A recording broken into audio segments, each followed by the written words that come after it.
পীরানে পীর দস্তগীর আব্দুল কাদের জিলানী, ওনার সম্মান গ্রহ জগতে আল্লাহ বাড়িয়ে দিয়েছে।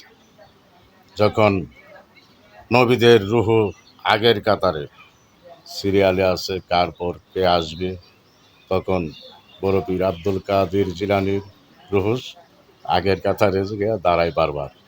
তখন আল্লাহ বলল, এই রুহ তুমি যাও পিছনে। নবীদের পর যাদের সম্মান থাকবে আমার দিনের নবীর উম্মতের মধ্যে, তুমি হবে সবার চেয়ে উত্তম।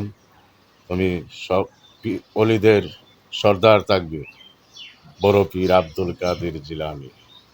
তুমি তোমার পা সব পীরদের অলিদের গাড়ে থাকবে তোমার পা। তোমার সম্মান আমি বাড়িয়ে দিয়েছি। আল্লাহ যেহেতু বড় পীর আব্দুল কাদের জিলানীর সম্মান বাড়িয়ে দিয়েছে, আর আমরা আমি বলে ফিরি যে আল্লাহর অলিদের কবর ভেঙে দাও, মাজার ভেঙে দাও। হরে বাবা, মাজার ভাঙতে যেও না।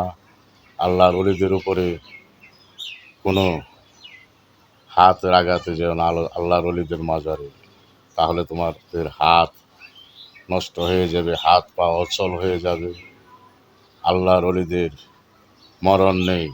দুনিয়ার যতদিন থাকে তাদের নাম থাকবে। তুমি আমি মরলে মাত্র 8-9 দিন আমাদের নাম থাকবে, তারপর আর আমাদের নাম থাকবে না।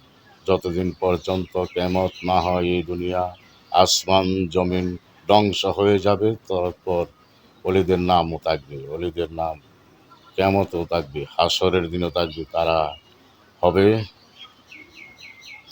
উকিল, তারা পেশকার, মোহরি। উকিলের যেমন মোহরি থাকবে, আমার দিনের নবী থাকবে সেদিন থাকবে দিনের নবীজি। মনে করেন দুনিয়াতে জজ, ব্যারিস্টার, উকিল, পেশকার, আল্লাহ থাকবে সেদিন জজ। আল্লাহ নিজে জজ, বিচার করবে। নবীজি থাকবে উকিল। আল্লাহর ওলিরা নবীজির উম্মতের অন্যায় গুনাহ হাতা যেটি আছে এটি পেশ করবে নবীজির কাছে। নবীজি আল্লাহর দরবারে পেশ করবে নবীজির উম্মতের জামিনের জন্য।